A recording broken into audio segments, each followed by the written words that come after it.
जय माता दी, जय मां कामाख्या।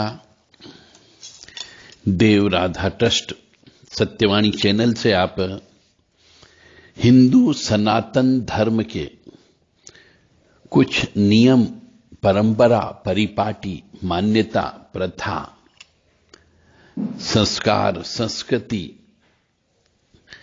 इनसे संबंधित ज्ञान को सुनते हैं। हमारे बड़े बुजुर्ग जिन जिन चीजों का पालन करते थे, उनका पालन करना आज के जमाने में आप लोगों ने छोड़ दिया, जिसकी वजह से कष्ट की प्राप्ति होती है, गुरु दोष की उत्पत्ति हो जाती है। और गुरु दोष की उत्पत्ति होने से जो विद्या अध्ययन किया जाता है उसका पूर्ण फल की प्राप्ति नहीं होती है, या फिर यह कह लीजिए कि मानसिक स्थिति आपकी खराब हो जाती है। गुरु दोष होने पर कई प्रकार के बीमारियां भी उत्पन्न हो जाती है। तो ऐसे कौन कौन से कार्य हैं जो मनुष्य को यदि नहीं करना चाहिए, और यदि करना चाहिए तो कैसे करना चाहिए, आज इस रहस्यमय ज्ञान से हम पर्दा उठाएंगे। परंतु कोई भी ज्ञान लेने के पहले श्रीमन महागणाधिपते उनको प्रणाम अवश्य करना चाहिए। स्थान के देवता को अवश्य प्रणाम करना चाहिए, स्थापित देवता को अवश्य प्रणाम करके जाना चाहिए, अपने कुल देवी देवता को अवश्य याद करना चाहिए, पितृ देवता को याद करना चाहिए। उसके बाद में कोई कार्य प्रारंभ करना चाहिए। और यदि आप कोई बड़ा कार्यक्रम करते हैं, कोई संस्कार इत्यादि करते हैं, तो फिर तो आपको नांदी श्राद्ध कर्म नामक एक पूजा होती है। वो पूजा करने के बाद ही आपको कार्यक्रम प्रारंभ करना चाहिए। तो चलते हैं, पहले ईश्वर को नमन करते हुए आगे की ओर कार्यक्रम को आगे बढ़ाते हैं। ओम श्रीमन महागणाधिपते नमः। ओम उमा महेश्वराभ्यो नमः। ओम शची पुरंदराभ्यो नमः। ओम वाणी हिरण्यगर्भाभ्यो नमः। ओम लक्ष्मी नारायणाभ्यो नमः। ओम कुल देवताभ्यो नमः। ओम इष्ट देवताभ्यो नमः। ओम ग्राम देवताभ्यो नमः। ओम स्थान देवताभ्यो नमः। ओम स्थापित देवताभ्यो नमः। ओम सर्वेभ्यो देवेभ्यो नमः। ओम सर्वेभ्यो तीर्थेभ्यो नमः। ओम सर्वेभ्यो ब्राह्मणेभ्यो नमः। ओम सर्वेभ्यो ऋषिभ्यो नमः। ओम सर्वेभ्यो सिद्धाय नमः। ओम नवग्रह देवताभ्यो नमः। ओम वास्तु देवताभ्यो नमः। ओम गुरुभ्यो नमः। ओम मातपित्त चण कमलेभ्यो नमः। ओम पितृभ्यो नमः। ओम चतुष्षष्टि योगिनी देवेभ्यो नमः। ओम षोडश मातृका देवेभ्यो नमः। ओम सप्तघत मातृका देवेभ्यो नमः। ओम सप्त सागरेभ्यो नमः। ओम सप्त ऋषिभ्यो नमः। ओम सप्त नदीभ्यो नमः। ओम छम क्षेत्रपालाय नमः। ओम बम भैरवाय नमः। ओम क्रीम कालिकाय नमः। ओम हम हनुमते नमः। ओम क्लीं कृष्णाय नमः। ओम नमो भगवते वासुदेवाय। ओम नमो नारायणाय। ओम लक्ष्मी नारायणाय। ओम परमात्मने नमः। ओम रुद्राय नमः। ओम ब्रह्मणे नमः। ओम विष्णुवे नमः। ओम महेश्वराय नमो नमः। यानी कि ये 40 नाम हर मनुष्य को लेना चाहिए, और रोजाना लेना चाहिए, जिसके अंदर सभी देवी देवताओं का नाम शामिल हो गया है। 24 घंटे में से आपको कम से कम 2 घंटे और 20-25 मिनट ईश्वर का नाम अवश्य लेना चाहिए। तो चलते हैं, ऐसे कौन कौन से कर्म हैं जो मनुष्य को नहीं करना चाहिए, और करते हैं तो क्या करके करना चाहिए, अन्यथा दोष लगता है, जिससे जीवन में कष्ट की प्राप्ति होती है। सबसे पहले मनुष्य को झूठा भोजन नहीं खाना चाहिए और नहीं खिलाना चाहिए। यानी कि पत्नी के साथ बैठ करके भी एक थाली में भोजन नहीं करना चाहिए, चाहे अपना लड़का हो उसके साथ भी बैठ करके भोजन नहीं करना चाहिए। झूठा भोजन कहलाता है। और बफेट सिस्टम, बूफे पार्टी, उसका भी भोजन झूठा माना जाता है, क्योंकि सभी व्यक्ति कौन से हाथ से करची को हाथ लगाते हैं और उससे भोजन लेते हैं, रजस्वला। स्त्रियां भी उसी के करची से, उसी चम्मच से ही सब्जी और अन्य सामान, भोज्य खाद्य सामग्री लेने का काम करती है, तो वह भोजन अशुद्ध हो जाता है। इसलिए पुराने जमाने में हमारे यहां पे बैठ करके पत्तल दोनों के ऊपर भोजन खिलाया जाता था कि वह भोजन अशुद्ध नहीं होता था, झूठा नहीं होता था। और ये बूफे पार्टी में जो जूते चप्पल पहन करके हम भोजन करते हैं, यह भी दोषपूर्ण स्थिति कहलाती है। तो मनुष्य को भोजन बैठ करके करना चाहिए, जूते चप्पल पहन करके भोजन नहीं करना चाहिए। और बफेट में यानी इस प्रकार के कि उस सामान को हर कोई व्यक्ति हाथ लगा रहा हो, शुद्ध हो या अशुद्ध हो, सूतक वाला हो या पातक वाला हो, तो ऐसे भोजन को भी ग्रहण नहीं करना चाहिए। और स्त्री के द्वारा छुआ गया भोजन, अब आपको नहीं मालूम कौन सी स्त्री रजस्वला से है, मासिक धर्म से है या शुद्ध है, किसके यहां पर सूतक पातक लगा था मालूम नहीं आपको। तो इसलिए बफेट का भोजन नहीं खाना चाहिए, विवाह समारोह का भोजन नहीं खाना चाहिए, बर्थडे पार्टी का भोजन नहीं खाना चाहिए। अशुद्ध खाने से आपके पुण्य कर्मों का क्षय हो जाता है। इसीलिए ऑफिसों के अंदर भी यदि भोजन करते हैं, आप अपना टिफिन लेकर के जाते हैं, तो अपने टिफिन का ही भोजन करिए, दूसरों के घर का आया हुआ भोजन नहीं करना चाहिए, क्योंकि आपको नहीं मालूम कि वह भोजन किसी अशुद्ध स्त्री ने बनाया है कि अशुद्ध पुरुष ने बनाया है। तो यदि आप अपने घर से शुद्ध स्वच्छ पवित्र भोजन बना कर लेकर के जाते हो, तो उसमें से किसी व्यक्ति को हाथ भी मत लगाने दीजिए, और अपने स्वयं को भी दूसरों के भोजन में हाथ नहीं लगाने देना चाहिए और नहीं लगाना चाहिए।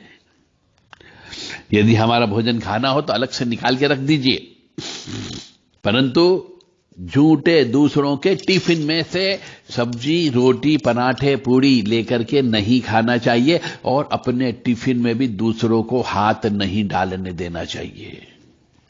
अन्यथा जिस व्यक्ति के साथ आपने झूठा भोजन किया है, उसकी नकारात्मक ऊर्जा आपके शरीर के ऊपर आ जाती है, उसका प्रभाव बढ़ जाता है, आपके पुण्य क्षय हो जाते हैं, और धीरे धीरे आप बीमार पड़ने लग जाते हो। आपके ऊपर भी वही प्रभाव होने लगता है जो जिसके साथ आपने भोजन किया।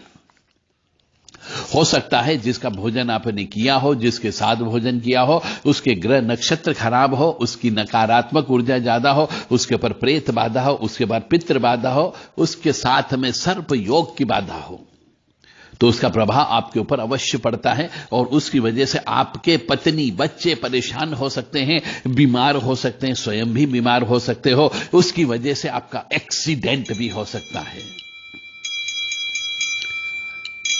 तो यह मान करके चलें कि झूठा भोजन नहीं खाना है और नहीं खिलाना है, बफेट पार्टी का भोजन नहीं करना है, जूते चप्पल पहन करके भोजन नहीं करना है, बैठ करके ही भोजन करना चाहिए, और किसी के साथ झूठा वायदा भी नहीं करना चाहिए।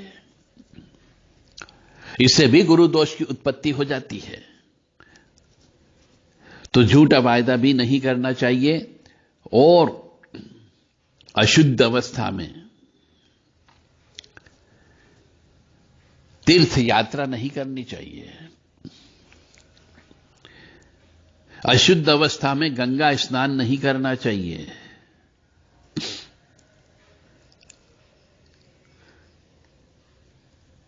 और मनुष्यों को वर्ष में 1 बार या 2 बार तीर्थ यात्रा अवश्य करनी चाहिए।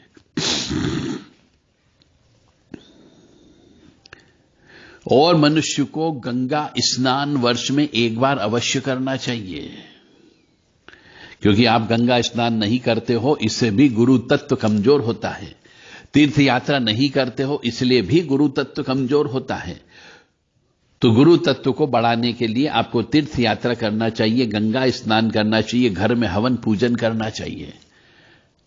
आज के जमाने में घर परिवार के जो बच्चे बच्चियां होते हैं, अच्छी डिग्री प्राप्त करने के बाद भी घर बैठे हुए रहते हैं, उनकी सर्विस नहीं लगती है, उनकी इच्छा के अनुसार सर्विस नहीं लगती। उसके पीछे कारण यही है कि माता पिता के द्वारा घर के अंदर हवन पूजन नहीं किया जाता है, गुरु तत्व को मजबूत नहीं किया जाता है, और उन बच्चों को भी यह सिखाया नहीं जाता है कि हम अपने दादा दादी बड़े बुजुर्ग हैं उनका आशीर्वाद प्राप्त करें, हमारे जो शिष्य, हमारे जो शिक्षक हैं उन शिक्षक के हम चरण स्पर्श करें, क्योंकि आपने तो उनको इंग्लिशमैन बना दिया है। बच्चों को हमेशा अपने बड़े बुजुर्गों के सामने धोख देने के लिए, प्रणाम करने के लिए तैयार करना चाहिए। इससे गुरु तत्व की मजबूती होती, अन्यथा आपकी पढ़ाई लिखाई सब बेकार। आप कष्ट की प्राप्ति अवश्य होगी। तो तीर्थ यात्रा करने से पापों का नाश होता है, गंगा स्नान करने से पापों का नाश होता है, और घर में हवन पूजन दान धर्म करने से पापों का नाश होता है। तो हर मनुष्य को इस महंगाई के जमाने में भी महीने में एक बार हवन अवश्य करना चाहिए। कुछ नहीं आता है तो हम जो 40 नाम बोलते, केवल ये नाम लेकर के भी आप हवन कर सकते हो, कोई दोष नहीं लगता, क्योंकि ये कोई मंत्र नहीं है, ये सिर्फ ईश्वर के नाम है, और ईश्वर का नाम लिया जा सकता है कहीं पे भी, कभी भी, किसी भी वक्त, चाहे दिन हो या रात हो। तो घर में हवन पूजन करने से गुरु तत्व की मजबूती होती है, और गुरु तत्व का आशीर्वाद मिलता है, तो फिर आपको कोई हरा नहीं सकता। पीपल के वृक्ष की पूजा करना चाहिए, परंतु आजकल के मनुष्य पीपल के वृक्ष की पूजा नहीं करता, पीपल को कटवा देता है। तो यह भयंकर पाप की उत्पत्ति होती है। पीपल को काटने से वंश का नाश हो जाता है, इसलिए पीपल को नहीं काटना चाहिए, और जड़ समेत तो बिल्कुल भी नहीं काटना चाहिए, अन्यथा हर साल एक ने एक मनुष्य की उस परिवार में मृत्यु होना प्रारंभ हो जाती है। इसलिए पीपल वृक्ष की पूजा करना चाहिए बजाय काटने के, और पीपल का वृक्ष लगवाना चाहिए। पीपल का वृक्ष लगाने से काल सब दोष की उत्पत्ति नहीं होती, पीपल का वृक्ष लगाने से मंगल दोष की उत्पत्ति नहीं होती है, पीपल लगाने से आपको गुरु चांडाल दोष है तो उस दोष से मुक्ति मिल जाती है, और पीपल लगाने से पितृ दोष से भी मुक्ति मिल जाती है। जैसे जैसे पीपल वृक्ष बढ़ता जाता है वैसे वैसे पितृ दोष से मुक्ति मिल जाती है। तो पीपल की पूजा करना चाहिए, पीपल की परिक्रमा करना चाहिए। रविवार के दिन पीपल के वृक्ष के नीचे दीपक अगरबत्ती नहीं लगाना चाहिए, और रविवार के दिन पीपल के वृक्ष की कहते हैं परिक्रमा भी नहीं करनी चाहिए। पुराने जमाने के मनुष्य इसीलिए सुखी हुआ करते थे कि वह इन सब नियम कानून का पालन करते थे।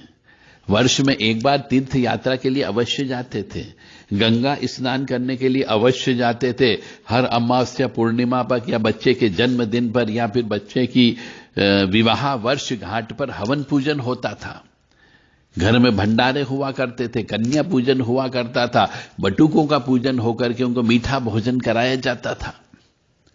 परंतु आजकल ये सब जो है परंपरा परिपाटी आप लोगों ने त्याग दी, और आजकल कैंडल जला करके आप फूंक देकर के अग्नि को बुझाने का काम करने लगे हो।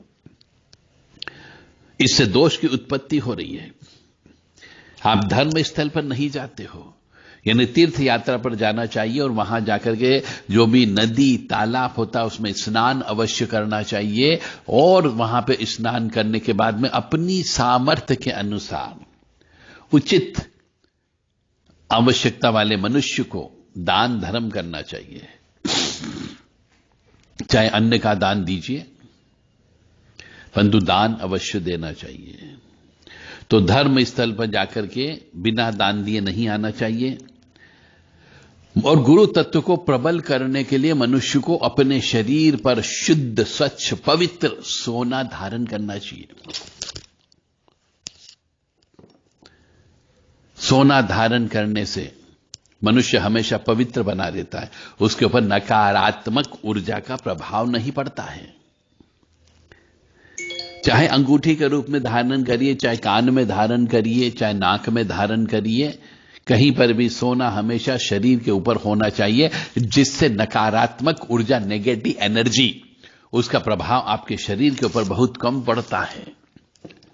इसलिए पुराने जमाने में स्त्रियों को उसके माथे के ऊपर एक टीका वो सोने का पहनाया जाता था। बोर सोने का पहनाया जाता था, गले के अंदर सोने की चेन पहनाई जाती थी, हाथों के अंदर बाजू बंद सोने का पहनाया जाता था, कानों के अंदर सोने के कुंडल पहनाए जाते थे, नाक के अंदर सोने की नथ या लौंग पहनाया जाता था। इन सब के पीछे कारण यही था कि उस स्त्री के ऊपर नकारात्मक ऊर्जा का प्रभाव नहीं पड़े। परंतु आजकल के इस कलयुग में सोना के महंगा होने की वजह से स्त्रियों ने सोना पहनना त्याग दिया है, और जिसकी वजह से उनको बीमारियां ज्यादा होने लगी है। पुराने जमाने में 110, 115 साल तक होकर के भी जो महिला मरती थी वो स्वस्थ रहती थी, उनको ना कोई शुगर होता था, ना कोई ब्लड प्रेशर की बीमारी होती थी। परंतु आजकल 24, 25, 30 साल में ब्लड प्रेशर और शुगर की बीमारी होने लग गई है। उन सब के पीछे का कारण यही था कि शरीर के ऊपर पुराने जमाने में चांदी धारण की जाती थी, पाइजेब धारण किए जाते थे, बिछिया धारण की जाती थी, कमर के अंदर कंदोरा चांदी का धारण किया जाता था। तो यह सब गुरु और चंद्र का मिलन होता था, और गुरु और चंद्र का मिलन होने पर गज केसरी योग की उत्पत्ति होती थी, जिसकी वजह से स्त्री की वजह से पूरे परिवार का भाग्य खुलता था। परंतु आजकल आपने यह सब पहनाना बंद कर दिया, क्योंकि आप तो मॉडर्न हो गए, जींस पहनते हैं, टी शर्ट पहनते हैं। कहां पर ये आप आभूषण पहनोगे? और आभूषण पहनोगे तो कहोगे कहां से लेके आगे हो, कौन सी गांव वाली उठा लाए। परंतु आपको हाथों के अंदर चांदी धारण करना चाहिए। स्त्रियों को सोने की चूड़ियां पहले इसीलिए पहनाई जाती थी कि उसके हाथ पैर पूरा शरीर स्वस्थ रहे, नकारात्मक ऊर्जा का प्रभाव नहीं रहे। तो मनुष्य को अपने शरीर पर स्वर्ण भी धारण अवश्य करना चाहिए। इससे सूर्य का प्रभाव शरीर पर ज्यादा पड़ता है, और सूर्य चूंकि पिता का कारक होता है, और जिस शरीर के ऊपर सूर्य की किरणें ज्यादा पड़ती है वो किरणों का अवशोषित ज्यादा करता है, उसके अंदर शरीर के अंदर स्फूर्ति और ताजगी बनी रहती है। इसलिए सोना पहना जाता है। पुराने जमाने में काले कपड़े नहीं पहने जाते थे, परंतु आजकल सुहागन स्त्रियां, विवाहित स्त्रियां, जिसका विवाह होने वाला है, वह भी काले कपड़े ज्यादा पहनते हैं, जो कि अपशकुन का प्रतीक होता है हिंदू सनातन धर्म के अनुसार, क्योंकि काले कपड़े के अंदर, काले रंग के अंदर नकारात्मक ऊर्जा का प्रभाव ज्यादा होने की संभावना होती है।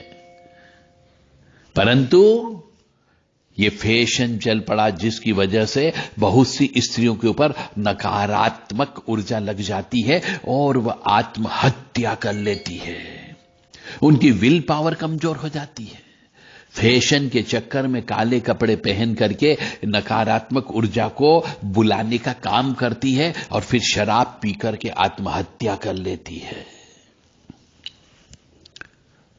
तो गुरु तत्व जैसे जैसे कमजोर होता जाता है, क्योंकि आपने एक तो तीर्थ यात्रा पर नहीं गए, तीर्थ यात्रा पर जाने को आप ढकोसला बोलने लगे हो, अमावस्या का पूजन नहीं करने लगे हो, गंगा जी में स्नान नहीं करते हो, झूठा वायदा करने लगे हो, शरीर पर सोना नहीं पहनते हो, बुफेट पार्टी में भोजन करने लगे हो। इन सब चीजों से आपका गुरु तत्व कमजोर हो जाता है, जो सोचने समझने की शक्ति को पैदा करता है। और गुरु तत्व कमजोर होने पर मनुष्य के अंदर सोचने समझने की शक्ति समाप्त हो जाती है, कमजोर हो जाती है, विल पावर कमजोर हो जाती, तो वह किसी के भी बहकावे में जल्दी आ जाता है और ऊपरी बाधा लग जाती है। मनुष्य को नशेबाज साधु से दूर रहना चाहिए। नशेबाज साधु यानी शराब पीने वाले ओघड़ अघोरी से दूर रहना चाहिए। फक्कड़ साधु से दूर रहना चाहिए, अन्यथा गुरु दोष लगता है। क्योंकि ऐसे मनुष्य गुरु चांडाल वाले मनुष्य होते हैं, जिनके साथ में गुरु तत्व के साथ साथ यानी कि रुद्राक्ष की माला धारण कर लेंगे, बड़े बड़े बाल बना लेंगे, बड़ी बड़ी दाढ़ी बना लेंगे, एक धोती पहन लेंगे, काला गमछा धारण कर लेंगे, और शाम को गांजा और शराब पीते हैं। ऐसे मनुष्यों से दूर रहना चाहिए, अन्यथा आपकी सकारात्मक ऊर्जा का क्षय होता है। ये चांडाल लोग कहलाते हैं। पुराने जमाने में मनुष्य जब भी मंदिर जाता था, वहीं पे जरा सी भी गंदगी दिखता था तो गंदगी को सुधार देते थे, साफ कर देते थे, जाले साफ कर देते थे, उस मंदिर की पुताई कर दिया करते थे, झाड़ू लगा दिया करते थे। परंतु आज के जमाने में आपने मंदिरों के अंदर साफ सफाई करना बंद कर दी। जब आप मंदिरों की यानी देवालय की झाड़ू नहीं लगाओगे तो आपके जो पाप कर्म है उनके ऊपर भी झाड़ू नहीं लगती है। इसलिए मनुष्य को मंदिर में जब भी जाए, किसी आश्रम में जाए, तो वहां पर झाड़ू अवश्य लगाना चाहिए, अपने सभी अहम को छोड़ करके। चाहे कितने ही बड़े आदमी हो, झाड़ू अवश्य उठा करके वहां पे थोड़ी बहुत उस भगवान के सामने की, भगवान के आसपास की कहीं पे जाले लगे हो तो जालों को जरूर साफ कर देना चाहिए। आपकी जिंदगी के भी जो कष्ट के जाले हैं वो दूर हो जाएंगे। इससे गुरु तत्व मजबूत होता है, और जब गुरु तत्व मजबूत होता है तो निश्चित तौर से आपके ऊपर गुरु महाराज की कृपा बनती है, और जब गुरु की कृपा बन जाती है तो आपकी जो पढ़ाई लिखाई है उसका फल आपको कई गुना मिलने लगता है। मंदिर के अंदर चोरी नहीं करनी चाहिए। मंदिर जब भी जाओ तो दान अवश्य चढ़ाना चाहिए। और जो मनुष्य मंदिर में चोरी करता है उसका गुरु तत्व खराब हो जाता है। और प्रत्येक मनुष्य को कभी भी फ्री में भोजन नहीं करना चाहिए। मेहनत करके भोजन पाइए। यदि आपके पास पैसा नहीं है और कहीं भंडारा चल रहा हो तो भंडारे में शारीरिक श्रम कर दे। तो शारीरिक श्रम करने के बाद यदि आप भोजन करोगे तो वो फ्री का भोजन नहीं कहलाएगा। यानी वहां के कुछ बर्तन भांडे साफ कर दीजिए, साफ सफाई कर दीजिए, पत्तल दोने उठा दीजिए, मंदिर के अंदर सेवा कर दीजिए। तो फ्री का भोजन करने से भी गुरु तत्व खराब हो जाता है। परंतु आजकल के जमाने के हर मनुष्य फ्री में भोजन करना चाहता है कि अपनी जेब से पैसा खर्च नहीं हो। वो ये नहीं सोचते कि एक बार यदि मंदिर का भोजन कर लिया, फ्री का भोजन कर लिया, भंडारे का भोजन कर लिया, या किसी लंगर का प्रसाद का भोजन कर लिया, तो आप समझ जाओ आपके बहुत सारे पुण्य पिछले जन्म से जो सुख की प्राप्ति देने वाले थे वो सुख आपका उस व्यक्ति ने छीन लिया जिसने आपको भंडारे का भोजन कराया। तो आपको अपने पुण्यों का संचय करके रखना है, पुण्यों को बचा करके रखना है। आपको अपने पुण्य को बढ़ाना है, न कि घटाना है। तो ये पुण्य बढ़ने से पापों का नाश हो जाएगा। अब फिर से मैं एक बार और बता देता हूं कि आप पुण्य का नाश कैसे करते हो पिछले जन्म के। इस वजह से आपको कष्ट की प्राप्ति होती है और पाप कर्म बढ़ जाते हैं। झूठा भोजन नहीं खिलाना चाहिए और झूठा भोजन खाना भी नहीं चाहिए। बुफे पार्टी से दूर रहना चाहिए। बुफेट पार्टी जिसके अंदर खाने को एक टेबल के ऊपर सजा दिया जाता है और जिसको जैसा चाहिए वैसा खाना वो लेते जाता है, ताकि उस हर मनुष्य उस करछी के ऊपर, उस चम्मच के ऊपर अपना हाथ लगाता है, उसके पास खड़ा होता है, उसकी छाया पड़ती है। चाहे वो शुद्ध हो या अशुद्ध हो, चाहे वो झूठे हाथ से ले रहा हो या सीधे हाथ से ले रहा हो या उल्टे हाथ से ले रहा हो। तो इस तरीके से आपके पुण्य क्षय हो जाते हैं। तो कुल पुरोहित का आशीर्वाद अवश्य लेना चाहिए।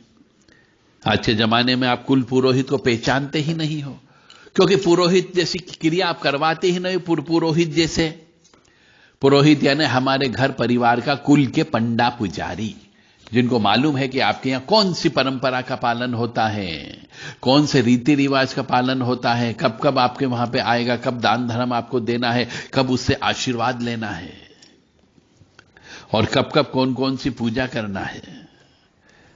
तो आपको यह नहीं मालूम, तो इसका अर्थ हुआ आपको गुरु तत्व की कमी हो जाती है। आप कर लो, पढ़ाई लिखाई खूब कर लो, परंतु उस पढ़ाई लिखाई का फल नहीं मिलता है तो जब बच्चा फेडअप हो जाता है, उसका डिप्रेशन की बीमारी हो जाती है, मानसिक स्थिति खराब हो जाती है, क्योंकि गुरु तत्व कमजोर हो जाता है, उसका पुण्य क्षय हो जाता है और वह पागलपन की ओर आगे बढ़ने लगता है। और फिर कहते कि साहब इसने तो इतनी बड़ी डिग्री ले रखी है परंतु पागल हो गया, इसका दिमाग काम नहीं कर रहा है, वो सोचता है मैं आत्महत्या कर लूं।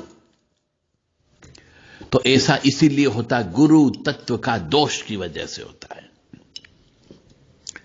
तो कुल पुरोहित का आशीर्वाद अवश्य लेना चाहिए, बड़े बुजुर्गों का आशीर्वाद लेना चाहिए। मंदिरों के दर्शन करने जाने के बाद में वहां पर बैठे हुए जो भी पंडा पुजारी होता है, भगत होता है, उसके चरण स्पर्श करना चाहिए और पीपल का वृक्ष लगाना चाहिए, केसर चंदन का तिलक लगाना चाहिए। आजकल के बच्चे लोग कोई तिलक ही नहीं लगाते हैं। तिलक लगाना आपने छोड़ दिया है, चोटी रखना आपने छोड़ दिया है, आपने वो एंटीना, चोटी यानी एंटीना, आपने जो आध्यात्मिक तत्व का जो आपके पास आता है, आपने वो एंटीना ही काट दी। आपने चोटी रखना बंद कर दिया, जिसकी वजह से आपकी आध्यात्मिक ऊर्जा जो आपको प्राप्त होना चाहिए तो प्राप्त नहीं होती है। और माथे पर जो तीसरी आंख हम बोलते हैं, थर्ड आई, वो तीसरी आंख हमेशा हमेशा के लिए आपने बंद कर दी, क्योंकि आपने केसर चंदन का तिलक लगाना बंद कर दिया। तो माथे पर तिलक अवश्य लगाया करो, चाहे चंदन का लगाए, हल्दी का लगाए, रोली का लगाए, पर काला टीका नहीं लगाना चाहिए। बहुत से मनुष्य हमने देखा है आजकल नीला टीका लगा करके घूमते हैं और कुछ लोग काला टीका लगा करके घूमते हैं। तो ये काला टीका नहीं लगाना चाहिए, क्योंकि ये मस्तक जो है सूर्य का प्रतीक होता है। हमारा ये जो सिर होता है, इस सिर के ऊपर सूर्य नारायण भगवान का अधिकार होता है, जहां से पूरे शरीर का संचालन होता है। और यदि इस सूर्यनारायण भगवान के जो ये चेहरा होता है, इस चेहरे के ऊपर हम एक काली बिंदी लगा दें, नकारात्मक ऊर्जा को हम अपने आप में बुलाने का प्रयास करते हैं मस्तिष्क के माध्यम से, तो पागलपन की बीमारी होने की संभावना हो जाती है। इसलिए काला टीका नहीं लगाना चाहिए, लाल टीका लगाना चाहिए, क्योंकि सूर्य भी लाल है। पीला टीका लगा दो, हल्दी का टिकट लगा दो, कुमकुम का टीका लगा सकते हो, केसर चंदन मिलाकर के टीका लगा सकते हो, परंतु मनुष्य को काला टीका अपने मस्तक पर नहीं लगाना चाहिए और नहीं स्त्रियों को लगाना चाहिए। यदि सुहागन स्त्री है तो उसे लाल बिंदी ही लगाने के लिए क्यों बोला जाता है?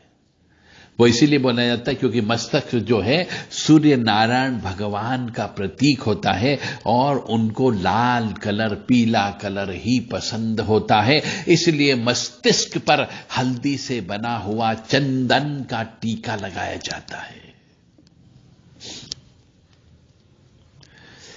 तो जो काम, ये जो काम मैंने जितने बोले हैं, आपने सब काम करना बंद कर दिया। इस वजह से आपको गुरु दोष की उत्पत्ति हो रही है और आपकी पढ़ाई लिखाई का आपको फल नहीं मिलता है। आपकी पढ़ाई लिखाई होने के बावजूद भी आपको सर्विस अच्छी नहीं मिलती है, आप सर्विस से संतुष्ट नहीं होते हो, आप प्रयास बहुत करते हो पर प्रयासों में सफलता नहीं मिलती है। उसका कारण ही यही चीज है जो मैं आपको बता रहा हूं। बहुत से व्यक्ति हमसे कहते साहब मैंने 5 बार कॉम्पिटिटिव एग्जाम दे दी, मैं पास नहीं हुआ। मैंने 10 बार एग्जाम दे दी, मैं पास नहीं हो रहा हूं, जबकि मैं पढ़ाई लिखाई करता हूं, 18-18 घंटे पढ़ता हूं, नियम कानून से चलता हूं, शराब मांस का भक्षण नहीं करता हूं, पर फिर भी मैं सक्सेस नहीं हो पा रहा। क्या कारण है? मेरी पत्रिका देख के बताओ। अब वो कब आया मेरे पास में? जब वो 28-30 साल का हो गया।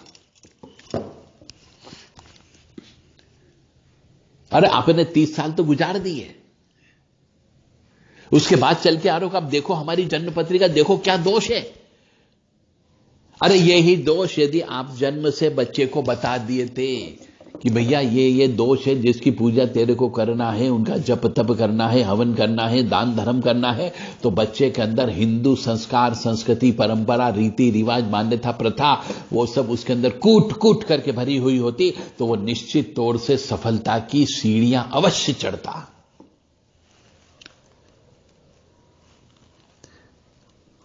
तो आपको किसी का दान नहीं लेना चाहिए,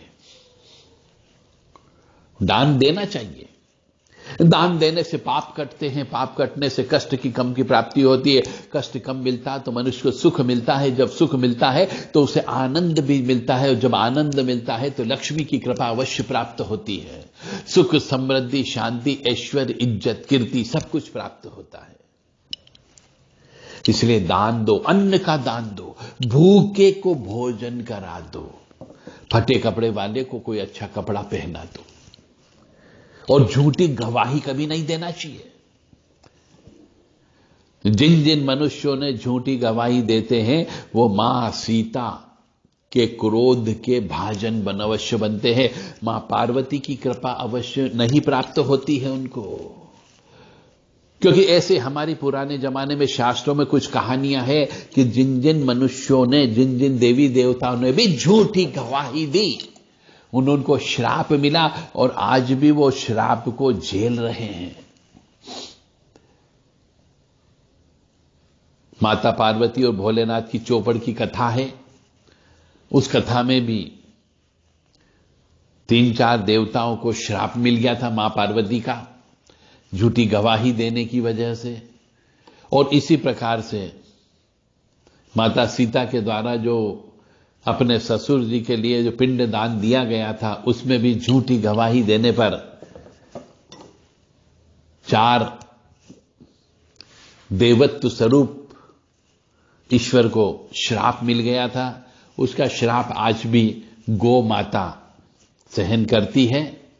तो आपकी जिंदगी में भी श्राप लग सकता है झूठी गवाही देने पर, झूठा वायदा करने पर, और विश्वासघात करने पर। तो किसी के साथ विश्वासघात मत करो, किसी की झूठी गवाही मत दो, और झूठा वायदा मत करो, अन्यथा जीवन में कष्ट तो मिलेगा ही मिलेगा। मतलब ये तीनों काम करने पर देवी स्वरूपा, कोई भी देवी हो, वो काली स्वरूप में आकर के आपको कष्ट अवश्य प्रदान करती है। यदि आपने किसी की झूठी गवाही दे दी, किसी के साथ विश्वासघात कर दिया, किसी के ऊपर झूठा इल्जाम लगा दिया, किसी को झूठा वायदा दे दिया, तो उस पाप कर्म का फल तो भोगना पड़ेगा। और पाप कर्मों का फल क्रोध के रूप में होता है, बीमारी के रूप में होता है, असफलता के रूप में होता है। तो ये थे आज के अपने भाग्य हम अपना स्वयं क्यों काट रहे हैं। पढ़े लिखे होने के बावजूद, डिग्री होने के बावजूद हमारा धंधा पानी क्यों नहीं चल रहा। पढ़े लिखे होने के बावजूद, डिग्री होने के बावजूद, अच्छी दुकान लेके बैठने के बावजूद भी हमारा व्यवसाय नहीं चलता है। हम डिग्री लेकर के बैठ गए परंतु हमें अच्छी नौकरी नहीं मिल रही है। इन सब के पीछे यही कारण है। अब भी यदि आपको समझ में आ गया हो तो जागो, उठो और अपने पापों का प्रायश्चित करो, जो जो आपने इनमें से कर लिए। क्या क्या कर लिए कि झूठा भोजन कर लिया हो, किसी को झूठा भोजन खिला दिया हो, बुफेट पार्टी में भोजन कर लिया हो, अशुद्ध खाना यानी मासिक धर्म से युक्त स्त्री के द्वारा बनाया गया खाना खा लिया गया हो, विवाह में भोजन कर लिया हो, बर्थडे पार्टी में भोजन कर लिया गया हो, किसी के साथ झूठा वायदा कर दिया हो, तीर्थ यात्रा नहीं की हो, गंगा स्नान नहीं किया हो, घर में हवन पूजन नहीं कराया हो, पीपल की पूजा अभी तक आपने नहीं की हो, श्राद्ध पक्ष के अंदर पितरों को पिंडदान तर्पण नहीं किया हो, अमावस्या में श्राद्ध नहीं किया हो, अमावस्या के दिन आपने सीधा दान नहीं किया हो, धर्म स्थल पर कभी गए नहीं हो, और शरीर पर सोना धारण नहीं किया हो, नशेबाज साधु के साथ बैठ करके आपने उसके साथ गुफ्तगू कर ली हो, फक्कड़ साधु के साथ बैठ करके आपने शमशान की राख अपने शरीर पर लगा ली हो, मंदिर में सफाई नहीं की हो, आपने चोरी कर ली हो, फ्री का भोजन कर लिया हो, लंगर का भोजन कर लिया हो, परंतु दान नहीं दिया हो, कुल पुरोहित का कभी आपने मान सम्मान नहीं किया हो, पीपल का वृक्ष नहीं लगाया हो, केसर चंदन का तिलक लगाना आपने नहीं स्टार्ट किया हो, तो मान करके चलो कि ये सब दोष आपके साथ में है। इस दोषों की निवृत्ति के लिए आपको अब कमर कसना है। तब जाकर के आप अपनी पढ़ाई लिखाई का फायदा उठा पाओगे, अन्यथा आप धीरे धीरे बहुत मध्यम गति से शने शने पागलपन की ओर जा रहे हो, बर्बादी की ओर जा रहे हो। क्योंकि गुरु तत्व का साथ नहीं मिलता, आपको गुरु नहीं मिलेगा, आप गुरु से दीक्षा नहीं लेते हो, गुरु को नहीं स्वीकार कर पाते हो, गुरु नहीं बना पाते हो, तो भी भयंकर दोष होता है। तो अपने कर्मों को सुधार लो, और जो बताए हैं ये सब पाप कर्म है, इनमें यदि कर लिए हो तो उन पापों का प्रायश्चित करो। और हर पाप कर्म का प्रायश्चित पूजा होती है, परिहार पूजा होती है। यदि आप ने कुछ पाप कर्म किए हैं, जाने में, अनजाने में, जवानी में, जोश में, और उन पापों का प्रायश्चित करना चाहते हो, तो आप देव राधा ट्रस्ट सत्यवाणी चैनल से संपर्क कर सकते हैं। आपके पाप कर्मों का प्रायश्चित कराया जा सकता है। हर पाप कर्म की अलग अलग पूजा होती है, जैसा पाप कर्म उसकी वैसी प्रायश्चित पूजा, यानी कि भगवान के सामने माफीनामा कि हां मैंने ये पाप कर्म किया, अब मैं माफी मांगना चाहता हूं, उसकी पूजा होती है। हवन होता है, मंत्र जप होते हैं, कुछ विसर्जन होता है, पानी में विसर्जन करना होता है, कुछ दान करना पड़ता है, तब जाकर के पापों का प्रायश्चित होता है। और कोई जरूरी नहीं कि एक बार की पूजा में आपके पापों का प्रायश्चित हो जाए, आपको 2-3 बार भी पूजा कराना पड़ सकती है, और मंत्रों का जप भी करना पड़ सकता है, या मंत्रों का जप करा के दशांश हवन भी कराना पड़ सकता है।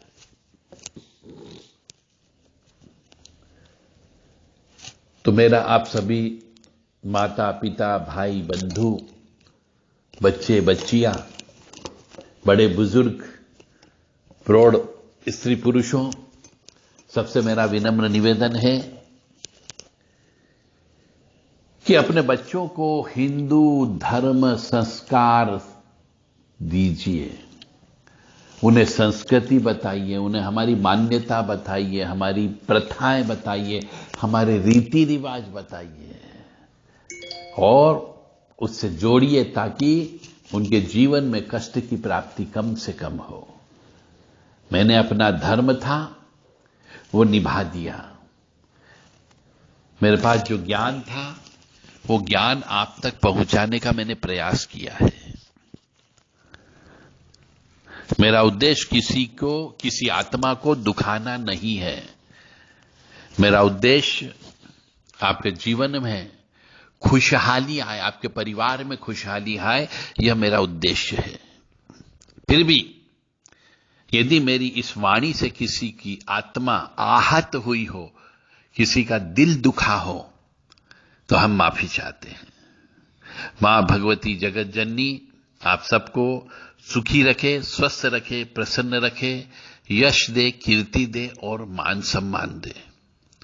एक बात विशेष बता देता हूं कि बहुत से मनुष्य अपने पापों का प्रायश्चित करने के लिए कुंजिका स्तोत्र का पाठ करते हैं। कुंजिका स्तोत्र का पाठ करने से पापों का नाश अवश्य होता है, परंतु साथ साथ कुंजिका स्तोत्र को पूरा पढ़ना अनिवार्य होता है। कुछ लोग आधा पढ़ते हैं और कुछ लोग पूरा भी पढ़ते हैं, तो उसके अंदर एक लाइन जो किताबों में नहीं दी गई है वो नहीं पढ़ते हैं। इस वजह से उस कुंजिका स्तोत्र का फायदा नहीं मिलता, पापों का नाश नहीं होता है। तो मैं कुंजिका स्तोत्र बोल रहा हूं, आखिरी में एक लाइन आती है, म्लाम म्लीम म्लू मूल विस्तिन कुंजिकाय नमो नमः। ये लाइन आप अवश्य जोड़ लीजिए और फिर कुंजिका स्तोत्र को बोलना प्रारंभ करिए। तो आप देखिए मैं कौन सी जगह इस लाइन को जोड़ता हूं। ओम ऐं ह्रीं क्लीं चामुंडा विच्चे ओम ग्लौम होम क्लीं ज्योम सह ज्वालय ज्वालय ज्वल ज्वल प्रज्वलय प्रज्वलय ऐं ह्रीं क्लीं चामुंडा विच्चे ज्वल हम सम लम झम फट स्वाहा। नमस्ते रुद्ररूपिणीं नमस्ते मधुमर्णी नमः केटवहान्ये नमस्ते महिषासुरमर्दनी नमस्ते शुभंत्राय निसुम्भासुरघातिनीं जागृतिं ह्रीं महादेवी जपं सिद्धं करुष्म ऐंकारी शस्यरूपाय ह्रीं काली प्रतिकालिका क्लींकारी कामरूपेण बीजरूपे नमस्तुते चामुंडा चंडघाती चैंकारी वैदानी विच्चैन चायं भदा नित्य नमस्ते मंत्ररूपिणीं धाम धीं धूम धूर्जरे पत्नी वाम बीं बुं वाग्दीश्वरी क्राम क्रीं क्रूं कालिका देवी शाम शिं शुम शुभम गुरु हौं धौं हौंकार रूपिणीं जम जम जम जम्बनादिनी भ्रां भ्रीं भ्रूं भैरी वद्दे भवान्यते नमो नमः अंकं चम टम तम पम यम शम बिम दुम ऐं विं हम छम दिजागम टोटे टोटे दीप्तम गुरु गुरु स्वाहा पाम पीम पुम पार्ति पूर्णा खाम कीम खुम खेशरी तथा ब्लाम ब्लीम ब्लूम वल विस्तिन कुंजिकाय नमो नमः साम सीम सुम सप्सती देव्यम मंत्र सिद्धम करुम इदम तुम कुंजिका स्त्रोत मंत्र जागृति हेतवे अभक्ते ने दात्यम गोपितम रक्ष पार्वतीम। तो यहां पे हमने इसमें मलाम ब्लीम ब्लूम वल विस्तिन कुंजिकाय नमो नमः साम सीम सुम सप्सती देव्य मंत्र सिद्धम करुम, यानी साम सीम सुम के पहले आपको ये लाइन जोड़ना है तो ही इस कुंजिका स्त्रोत के पाठ का फल मिलेगा और पापों का नाश होगा। कुंजिका स्त्रोत का हवन भी करने का विधान है। गूगल, काले तिल, घी और गुड़ मिलाकर के इसका कुंजिका स्त्रोत का हवन भी किया जाता है। जय माता दी, जय मां कामाख्या,